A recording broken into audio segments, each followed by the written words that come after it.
scratching your own itch makes sense. You agree with that. It's not enough, right? You still have to go through and a lot of founders have that flawed thinking. It's like, look, I've lived this problem, so I know I didn't do any like real customer discovery. And that's not the right thing to do because just because you have a product doesn't mean many other people have it or see it the same way, et cetera, et cetera. Welcome to the Product Market Fit Show, brought to you by Mistral, a seed stage firm based in Canada. I'm Pablo. I'm a founder turned VC. My goal is to help early stage founders like you find product market fit. Today we have Andrew, the founder of Certn. Certn is a platform that provides AI-powered background checks for businesses. They're based in Victoria. They have over 500 employees and have raised over $80 million. Andrew, it's a pleasure to have you on the show here today. Thanks for having me, Pablo. So the topic of today's episode is a broader one. It's how to find product market fit. And the reason that we chose that kind of a topic is because Certn has gone through some pretty important, meaningful kind of iterations to become what they are today. And I think there's big insights, really important lessons that founders will learn as we take all of you through each of those. So let's do that. I think normally we would start at kind of, hey, how did you come up with the idea? But let's take almost one step before that, which is because as we were talking before the show, you mentioned you have this kind of broader philosophy around product market fit, a process that you've learned through hard battles on what it takes and kind of what motions you should be running in order to build a product that really ends up getting true PMF. We look at it as how quickly can you do something. So every time we think about doing a new product, we've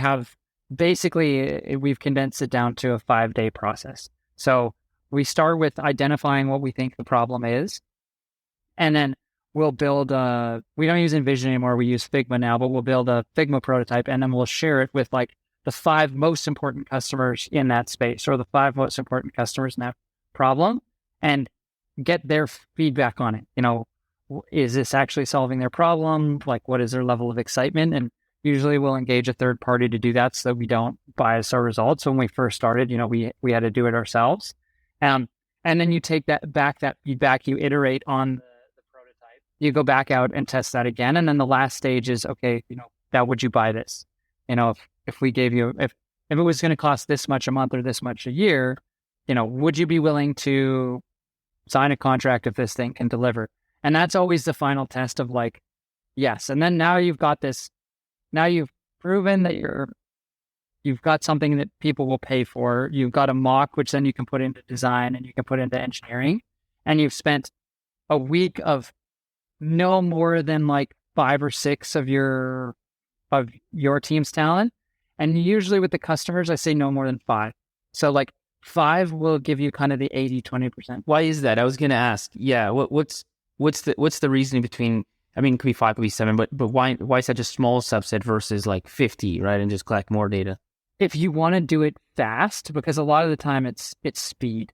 And if you want to do it fast, most of the time you can, if you have those customer relationships, it's easier to do 5 really quickly to get your MVP. Because once you've got it out there, I mean, you've always got to be testing and you've always got to be iterating and you're going to get to perfection. But the idea here is like, in that dark room analogy, the idea is at the end of the week, you're on the dartboard. If you hit the bullseye, like, tell me where to send the check because I'm investing. And like, but that doesn't happen. Well, I mean, maybe it happens sometimes. Yeah, like, but I get it. The idea is in a week, you're actually pointing in the right direction, and then the final, but it's that 20-80 or 80-20, however you want to look at it. Yeah. Idea. So I think that makes sense.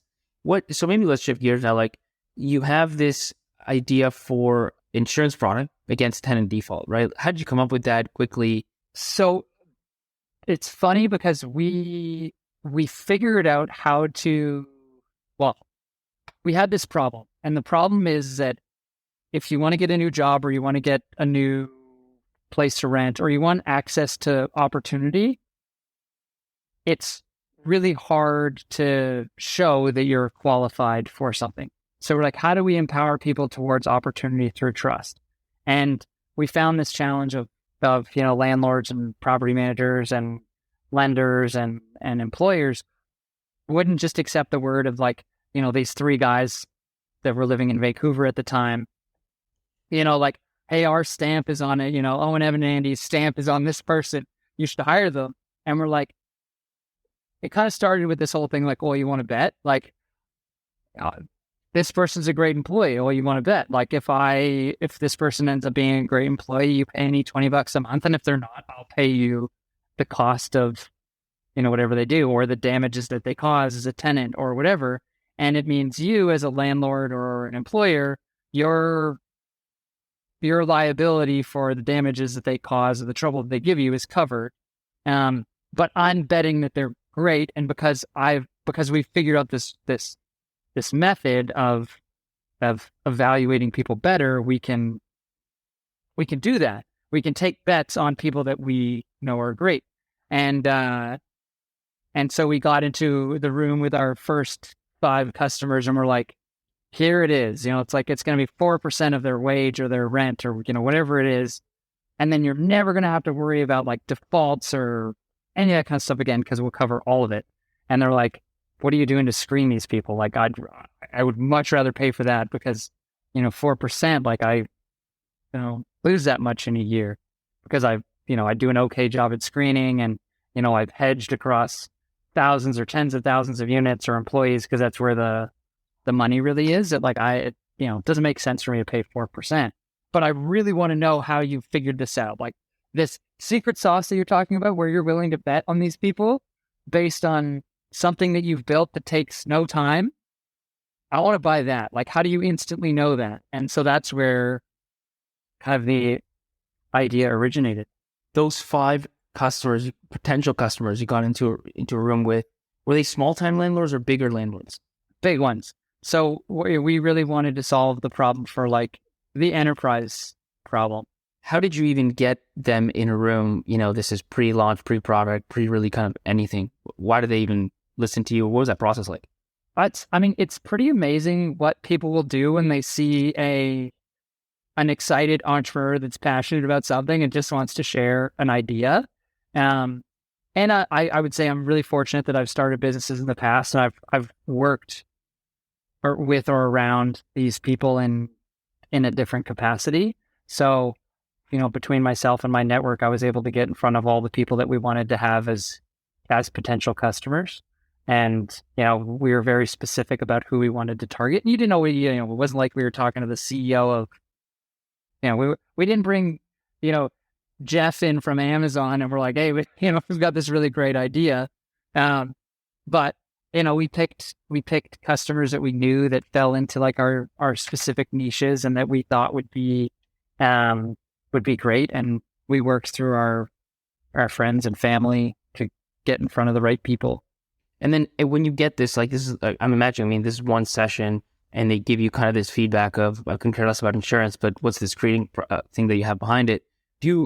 How quick are you to accept that and just kind of throw out this insurance idea that I'm sure you spent a lot of time and got really hyped up about and shift right into a screening product? It's really like let the data talk. So you don't want to lead the witness, so to speak, but the person that you're interviewing, you want to just let them use the prototype. So you basically hand them a device and say, I'm not going to explain what this is. You tell me what this is and how it adds value. And then you go into it afterwards. And then you don't really get to pricing until the kind of second conversation. And with that, it was when we did this exercise, usually out of 5, it becomes tricky if you get like, cause you do a score. So we do a scoring out of 10. But you can't really choose the numbers in the middle. So it's either really low or high. And then that way you get a thumbs up. Maybe just walk me through how that session goes, like, and especially with an insurance product, which is not really a product, right? Like click through screens, like what did you actually put in their hands? And then what did you ask? Maybe walk me through that, like the scoring and all that. So basically for the first one, what we put in their hands was a candidate experience or a tenant experience that allowed a tenant or a candidate to apply for an opportunity. And then when they applied for that opportunity, there was a report at the end that showed the information about the person, the fictional person, and and then how much it would cost them, or what the value to them would be versus the cost. And so that's basically what we walks them through. And, the general consensus was like, this candidate experience is fantastic. This report looks great, but I'm not paying that much per month. Like, you've already told me this person's good. Why pay that? I can see that they're good, and I'm not just going to take your word for it and pay, 4% or whatever, whatever the number was. Like, I can see this report right here. Like, I want this report. Like, how much to just get this report? And that was unanimously the feedback. And so it's amazing what like a group of five people reviewing what you're doing can give you in terms of, there's still things from like, 3-4 years ago that we did a process like this. And the things that those customers said that, maybe we didn't take so seriously, we're like, oh yeah. Are we writing notes the whole time as they speak? Yeah. Or yeah. So we basically, when we're done one of these sessions, we have a whole room, like imagine a small boardroom, like a WeWork boardroom, and it's just covered in sticky notes. Like literally there is no space on the wall. It's like sticky notes and like sticky pads of paper. And it's like, it's pretty archaic, like handwritten Sharpie, and I'm left-handed, so everything's smudged. It's like, it's chaos. And then in the end, it all works down. So typically, like we actually, when we have our internal team in the room, we do this first sort of process where, we come up with the problem and we start creating problem statements and what if statements. And then we all kind of hand draw prototypes. And then we take the hand drawn prototypes that we each do and we start taking the best parts of each of those. And then that creates like basically one line of stickies. That's like what our prototype would be. And then that's when we do a quick design of it to go to the first group of potential customers for review. And so that process is usually like a day, because we try and line up those customers before we actually have the prototype so that everything is super efficient. Because at the end of the week, you want to know whether it's a go or no go. And sometimes it's like at the end of the week, it's not always yes, we should definitely do this. At the end of the week, sometimes it's like still don't know if we should do this. I think we're in the right direction. So sometimes you might need to do it again. And is this something, are you doing this for every feature now or every big kind of, when do you do this? For me personally, every time I think about starting a business or something new, we do it. Our product managers will run a light version of this if it's a completely new feature. If it's like a bolt-on feature, then not really. But if it's like a properly new product, then they'll go through this, like, add one more field in a report or something like that is not going to be a big thing. But, how do we treat social media? You got to ask consumers, you got to ask businesses, how does that look? And we'll run a sprint where we do mocks, we do everything. And then we get the feedback directly from the source. So let's shift back now. You have that first session. Unanimously, it's stated to you very clearly that the insurance idea is makes no sense, but the screening one could be, could have great potential. Where do you go from there? Do you try and sell them on it on the spot, a week later, okay, swipe here sort of thing, or kind of what's your next step? So usually the next step is, outside of those 5 customers, is try and sell somebody outside of them, because they know you're in a prototyping process. So what we'll do is we'll do just kind of cold calls. So just do usually, when we did it, we would do about 20 or so cold calls each, and just, you just ask the question. So, we call it solutioning, where it's like, hey, do you have a problem with defaults? Yeah, I've got a problem with defaults. Like, what if we could guarantee that you'd never have a default again? It's like, well, let me see what you're doing. And then we'd show them the prototype, and that would be that you'd start to collect kind of more micro feedback. And usually we would get them to sign a contract or, a letter of intent. So our first customers with Certn were like the 3 biggest landlords in Victoria all basically signed up right away with with like literally an Envision mock. And do you get pushback? Like, well, I'll just wait until it's ready. We didn't as much. because, in going through the process, it was like, this is a real need. The process for us doing tenant screening is painful. The tenant application process, because that's where we started. That was like the niche that we, really focused on at the very beginning, because we couldn't build all things for everybody. And landlords were willing to pay for it like right away. And they were losing tenants. They were losing good tenants. So, they get people to come in, and it would take them a couple days to process the application, and like everything was paper-based. In fact, if I was in my office, I could show you the rental application of one of our first customers, and it was like on that like carbon copy paper. So you had like the white layer, the yellow layer, and then you had like the like kind of ink layer at the bottom. So you'd fill out this application, you get your copy, and they'd get their copy, and then they'd go enter it into a system, and they'd wait a couple days for the credit report to come back, and then then they'd let the tenant know that they got the place, and then the tenant would potentially sign a lease. But, it's 3 days later, so they might have found something else with someone that wasn't going to go through such an arduous process.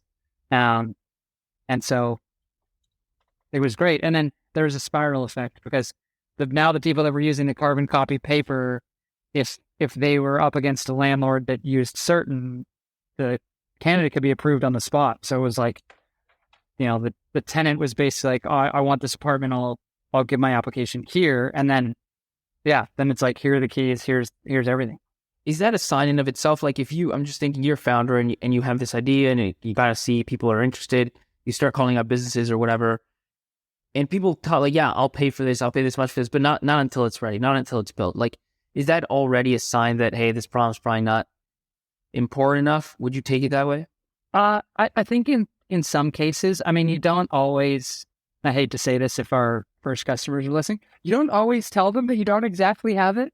You don't exactly say that it's not built yet, because as far as they could see, at least, 6 years ago when we started Certn, like nobody knew what Envision was in the industries that we worked in. So it was like they saw this thing on the internet. They saw this demo, it seemed like it was working. The report was on me. I ran it on myself, and they were like, this thing's real. But then how do you time the launch? Like, so if you play that, because I'm all for it, fake it till you make it, then you tell them, but we'll deploy it in 6 months? Or like, how do you give yourself that leeway? So you really want to know when you could deploy it. So you try and start with like, you go through that sprint process to get that kind of 80%. And from there, roughly how long it'll take to build. So as you're going through these customer calls, you're sort of saying, yeah, we're going to start taking customers in 6 months. We want some sort of letter of intent or something. If you're raising money, usually it's a good idea to get a letter of intent. But like otherwise, like we want to get you all set up so that you can launch on this specific date. And, I probably shouldn't say this publicly, but like sometimes you'd make them go through hoops so that it just seemed like they were going through this process, when really you're like building behind the scenes. Like, oh, I need your list of properties so I can import your list of properties into the system, and I need them in this specific, CSV format so I can just upload it, and it makes it easier for you. And they're like, I can just upload it, and like that feature's not ready yet. And then you're like, and we've got a group of 7 co-founders. So it'd be like, Curtis, we need a way for people to be able to upload their own properties. Like, it's like, okay, that'll be in the 3rd release in April. And it's like, yeah, so you'll be able to upload your own properties in April. But like in the meantime, this easy CSV file will be totally fine. And then, the CSV file was not just uploaded. It was like one of us manually entering it in. And so you do things like that to kind of stall the process. And usually the sales process for these types of things, especially, when you're first starting out, it's not with bigger customers, you're never going to go to a customer that's going to give you like even a 5-figure deal and be able to close it in 72 hours based on an Envision mock. Our problem was like, oh yeah, we got to get to contracts. And then it was, okay, we actually have someone that wants to do this. Now we have to write a contract. So it was like me drafting a contract, and, and then you're going back and forth. But to be clear, you took people, like it wasn't just letters of intent and then build and then pay. Like you actually got contracts signed. Yeah, we even checks deposited before you. We wouldn't get checks deposited. So we'd deposit any checks. But you would get contracts. But we would get contracts. I see. Like literally for our first customer. Again, like this is like the biggest landlord in Victoria. So they've got like 5,000 apartments.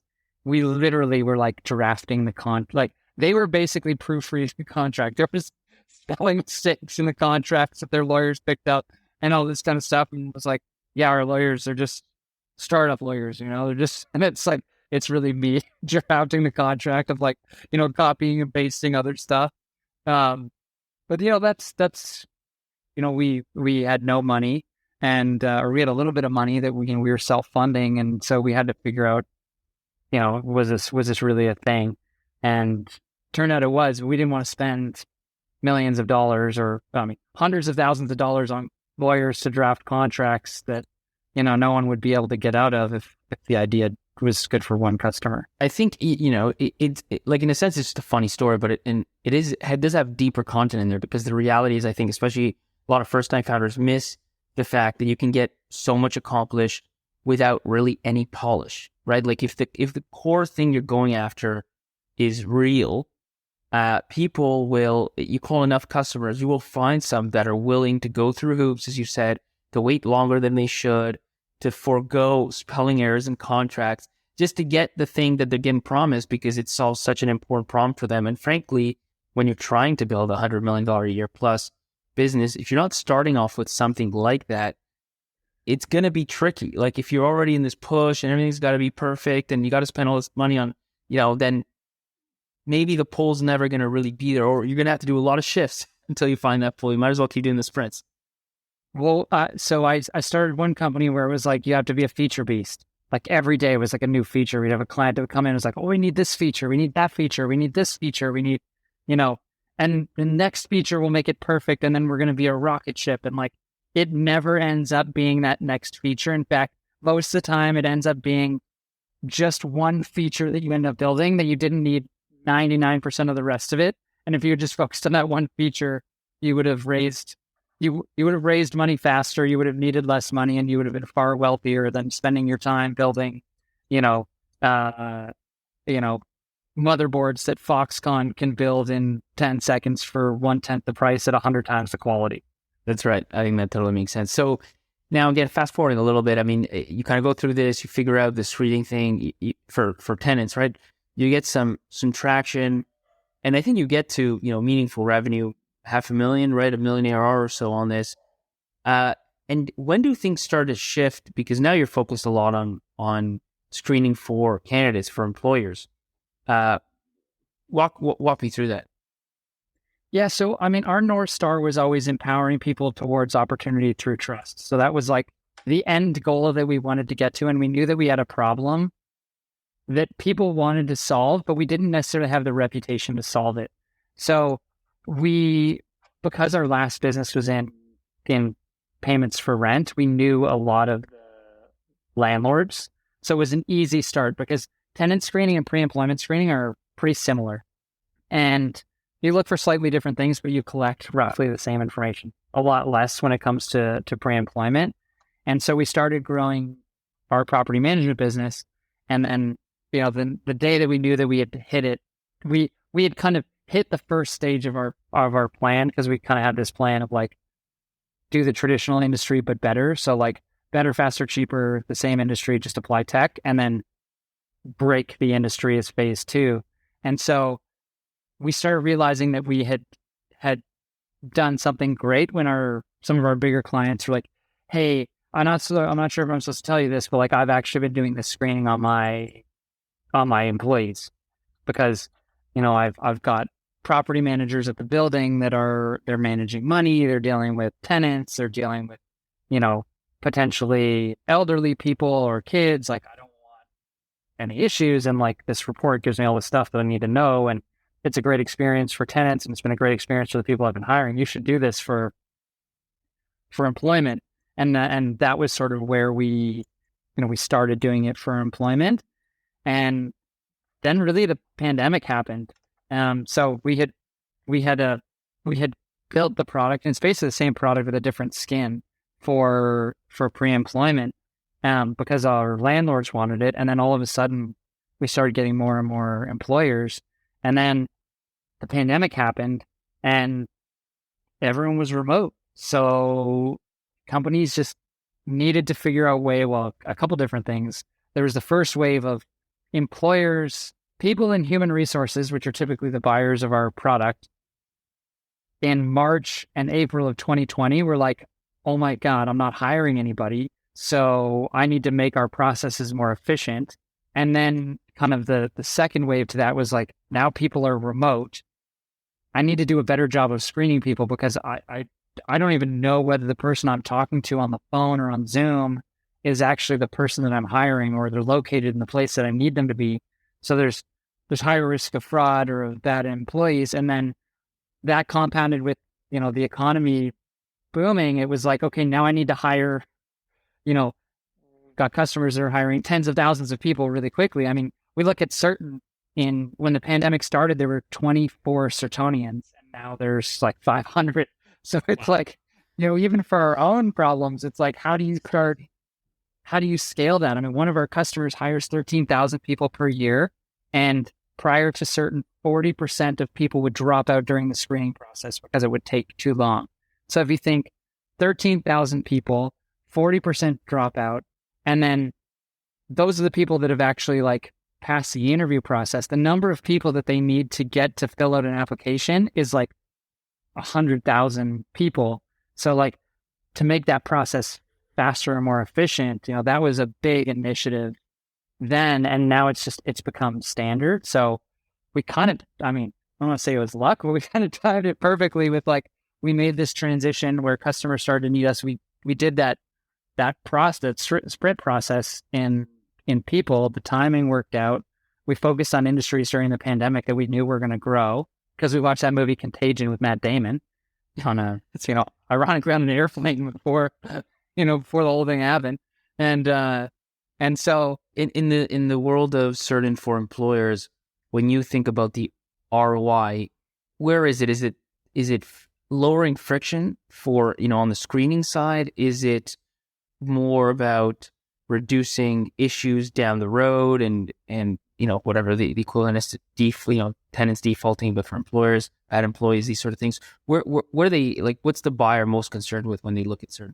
So I would say that the most important thing for buyers, and whether they're all concerned about this or not, it might be a biased perspective or me projecting, my feelings. 99% of employees that go through an interview process are going to be great. Like, they're going to be good employees. Everything is going to be fine.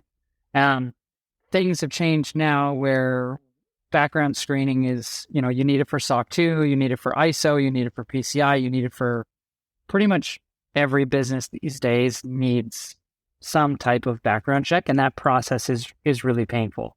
So what most of our clients are looking for now, different than 3 years ago, where it was like, oh, we need to think about screening our candidates because we don't want to hire a bad candidate.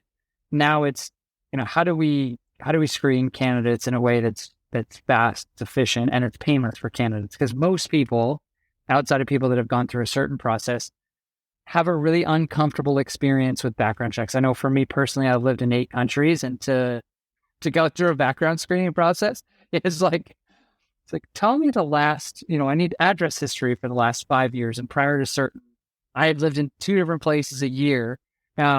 So I'd have 10 places I'd need to remember the postal code or the zip code or, whatever. And you get one of those wrong, and all of a sudden, you have to go to the post office, and you have to work with a post office employee to be like, no, this is me. And they're like, and I was told to be here. And they're like, I don't know what, like, do I photocopy your identity? And I'm like, yes, so. And then, a couple weeks later, it's like, hey, you got the job. Or for me, it was always volunteer experience. So it was like, I would sit on the board of a charity or a not-for-profit or something like that. And it was like 6 weeks would go by and I wouldn't hear anything. And I'm like, I don't think I committed any crimes that I'm aware of. Where this process makes it super easy. And it's all about that candidate. Like, the future is candidates own all this information. And today we give it to all candidates so that they can share it. Because in my world, in my future, it shouldn't have to be a retroactive thing. Like, if you want an opportunity, like, I should be able to show up and say, here are my credentials. I'm creditworthy. Lend me money. And it shouldn't matter what country I'm in. I don't want to start fresh. I'm in the Dominican. I've got a hotel here. I shouldn't have to start from, I waited 4.5 hours to the bank yesterday. I've got great credit in Canada and the States. Like, why can't that be the case here? And when I moved to the States the first time, again, I was like, I went from perfect credit, enough money in the bank to be able to do what I want, and then, show up to the States, like from Vancouver, like, you know, literally spring kilometers. And it's like, no, you can't get an apartment. Like you're nobody to us. So that's the future for me. I think, and I appreciate you sharing your vision. I think one of the things I'll take out of there is, it started off with this ROI more around, it still has this insurance feel like, well, what if something happened? This is prevention, right? It's a prevention of why, preventing something bad from happening. And it really exploded once the ROI was more around, look, I need to do this. I'm going to do this. What's the most efficient way to do it? And Certn was the answer to that.